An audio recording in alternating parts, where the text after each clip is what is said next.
boom, over 400,000, 19 got reapplied.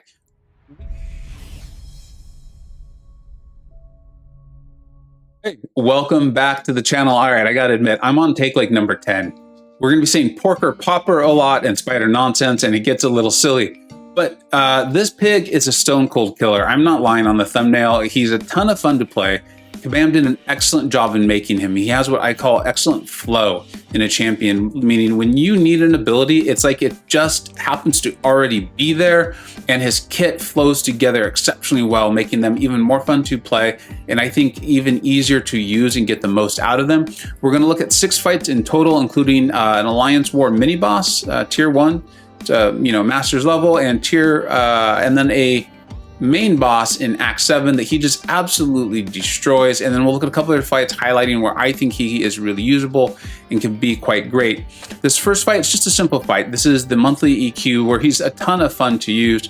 But I'm going to use this fight because it's going to show off 2 things. I think it's really important that we actually pause the video, we talk about them, and then the rest of the how to play we'll get into as we're going through the fights themselves. Here's the first things I want you to see. There's 2 of them. One is in the upper right-hand corner. He has the porker popper. Just think of those as like upgraded power stings, okay? Those will grow. They have a significantly higher chance of landing if the opponent is stunned, and they land potentially on your medium attack. So that's where you're gonna see a lot of parrying, medium, light, medium, all right? And the amount of those will determine how much power you do when the defender throws their specials. And I believe that is also increased by how much power they have when they throw their specials. This pig plays with fire, but he's built to do it. And then on the left-hand side, this is the other important thing I want to point out, is the spider nonsense. Right now it is a grayed out pig passive with 2. Those will grow up to 10. They grow more quickly when the defender has more power. They have 2 functions. The first of which is to replace or recharge the porker poppers when they are popped. There's a 9% chance per spider nonsense for each porker popper to be replaced, right? So if you have 10, that's going to give each porker popper a 90% chance to be reapplied when they're popped when the defender throws a special. The other extremely important thing they do, because remember I said this pig plays with fire, is they significantly mitigate the special damage that Spider-Ham will take when the defender throws their specials. I think it can get up to 50%. Yeah, that's what it is. It can get up to 50% damage mitigation on a special if he has 10.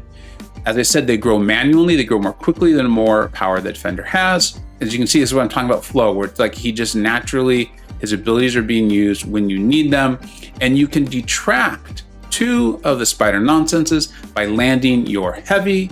That's a great way of keeping you, when you get to 10, you can go right back to 8, and then you're back up to 10 again, and keeping you at that high number and doing those things that we talked about. All right, now let's go ahead and get to these fights so we can talk about the rest of the things going on, how to use him, and just like how much fun he absolutely is as we go through the fight.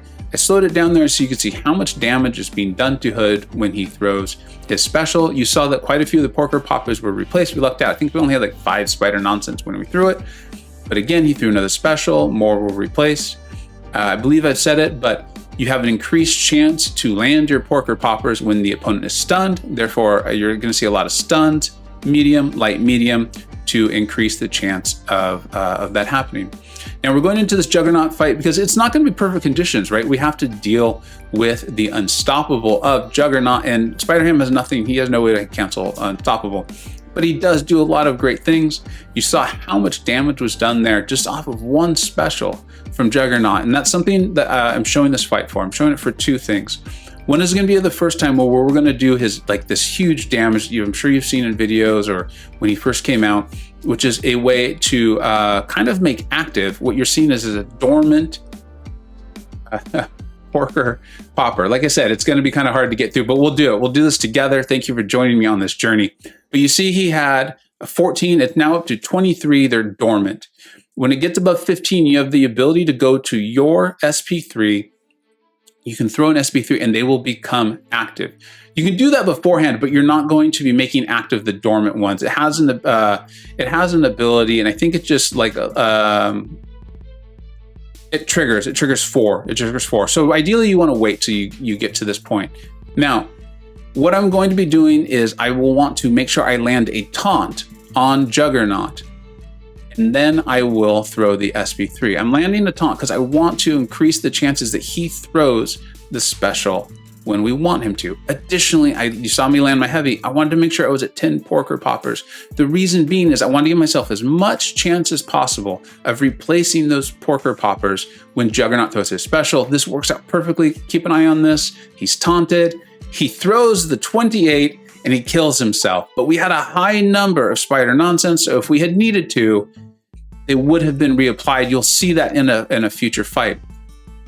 This is another fight where I think Spider-Ham really can excel, where it's difficult for most champions. And this is the, I believe it's polka dot power. Because he doesn't really need to throw his own specials, a fight where he's not gaining power, it's not nearly as a big deal for him. He can still handle it extremely well. I'm gonna make a small mistake here at the end, but what you're gonna see here is a lot of parry, medium, light, medium, over and over and over. The other thing that you're going to see here, and I want to start pointing this out so you can understand more on how to play him, is he has 2 taunts. The first one is off his special 1. Well, obviously we're not going to be able to use that in this fight because we can't get power, so we can't throw specials. The other way he has a taunt is you just dash back and hold your block, and you have an automatic evade. It has 2 real functions there, right? One is something difficult's going on or a special you're not so sure on, you can utilize it. 2, it also places a taunt on the defender. Him having 2 taunts, and we'll show this later in another fight, gives him the ability to handle significantly high power gains. He handles them very well. And as we talked about with his special 3 mitigation, he also helps you, again, have some insurance in case the specials or the power gain does get out of control. You see we landed our heavy there to bring the spider nonsense back down. It is going down on its own right now. Refreshed it with the heavy. And you'll see this Thor should be killing himself any minute now.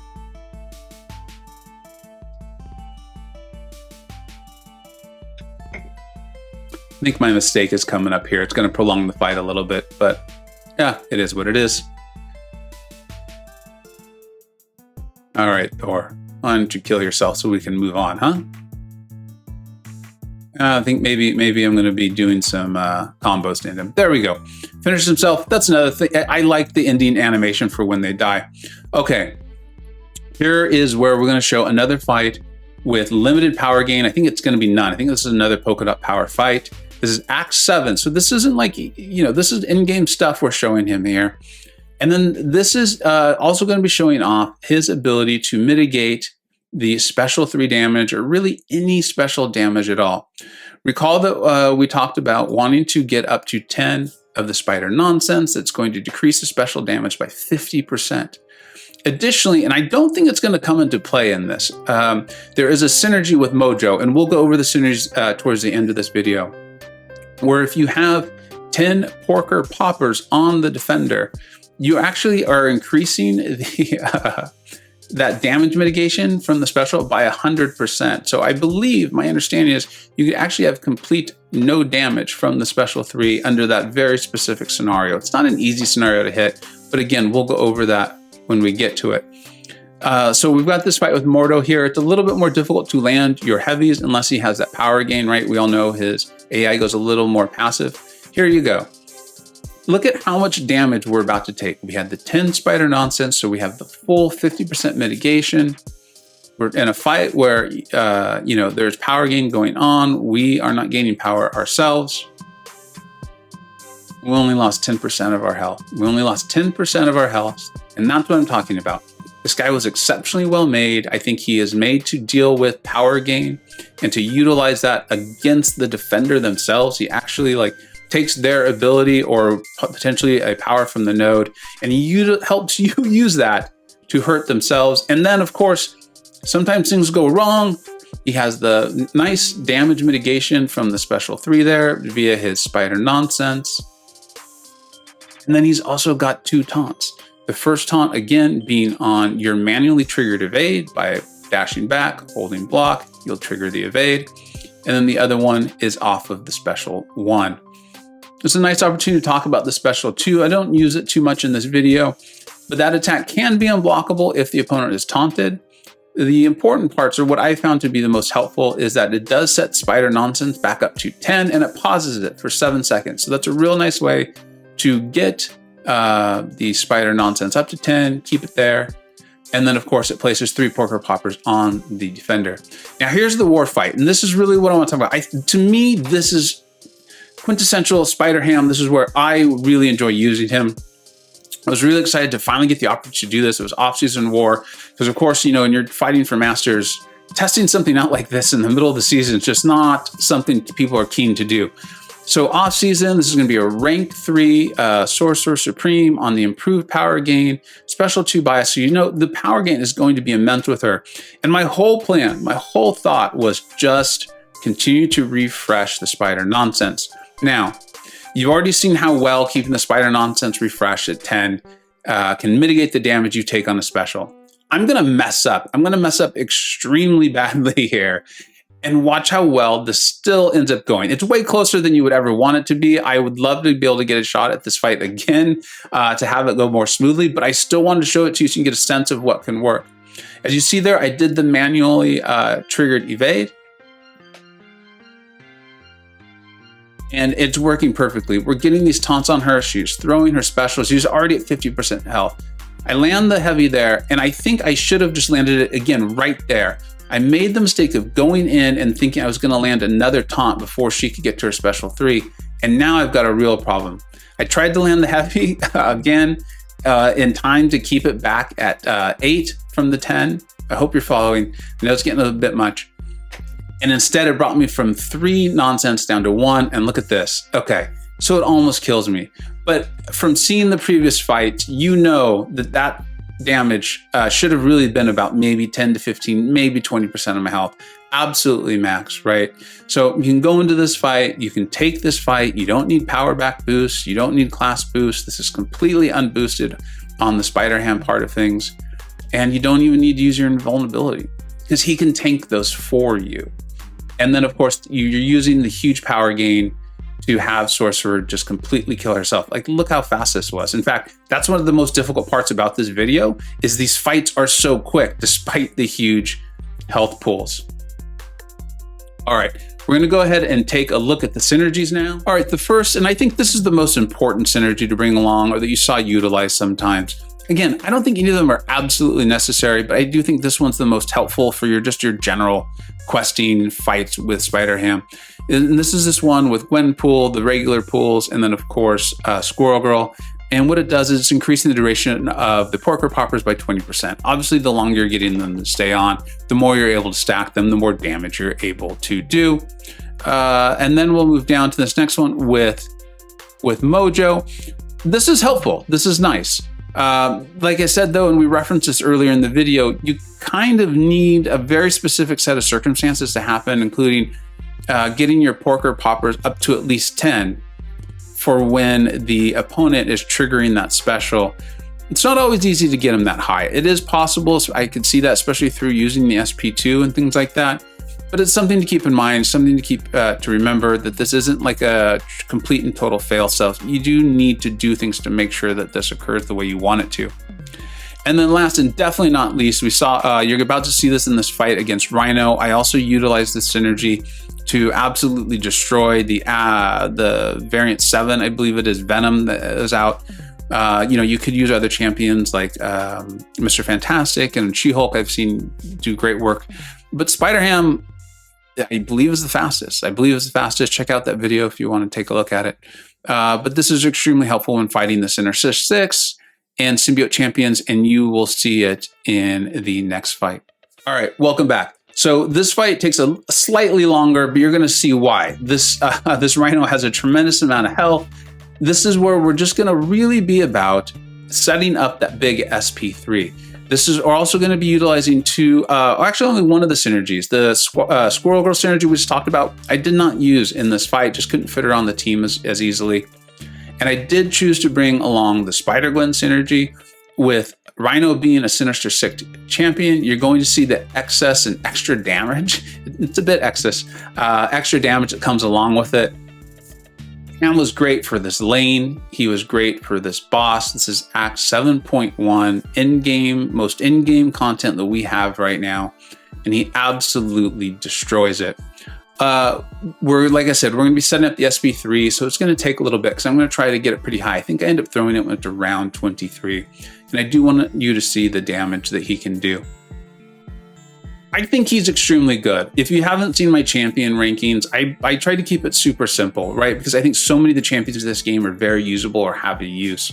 There's only 4 columns, and there's like a 5th column that we just don't talk about because hopefully they get buffed one day, right? It is what it is. Why are we going to spend our time on that? I currently have him in the 3rd column down, in super premium. He's someone that I could see someone really arguing being that he should be, in the super premium as opposed to the premium. I think he sits really high at the top of premium, and he does a great job there. I think he's got a niche that he's really good for. Like we talked about the massive power gains, especially where you're able to land your debuffs. If you can't land your debuffs, then you've got a problem because you can't get your taunts to stick, and then you're going to have trouble getting your porker poppers to stick too. And you really need both of those things to happen. I think he's a ton of fun. He's got some really solid synergies, and I think he is a killer. The way I've been able to use him is in war, as strange as that is. And the reason is there is the issue where if you make a mistake, you can seriously get punished, like as we saw in the Sorcerer Supreme fight. If you do that in a quest, then you got to heal him up. And that's a bit of a pain in the butt, right? So think that through. Although I enjoy questing with him, I think that's something to kind of be aware of. In a war fight, yeah, you still have to heal them up, but frequently you're taking so few fights and you're probably bringing them in for just 1 or 2 very specific power gain ones that it's not as big of a problem. And, just don't make the mistake like I did, right? It's not that bad. I think he's awesome. If you've got him, congratulations. He's a ton of fun, and I would love to hear your opinions on him. We've set up the special 3. Again, this is going to be another way or another reason to keep in mind why you want to keep your nonsense at level 10. Watch how many reapply and how well this works out for us. Okay, we've got him taunted. He's got 21 porker poppers. We just need him to throw his special. Boom, over 400,000, 19 got reapplied. We would have got another 400,000 there if we had needed it. We just didn't need it. This pig is fun. He's a killer. Thank you so much for watching. Would love to know what you think of Spider-Ham. Take care.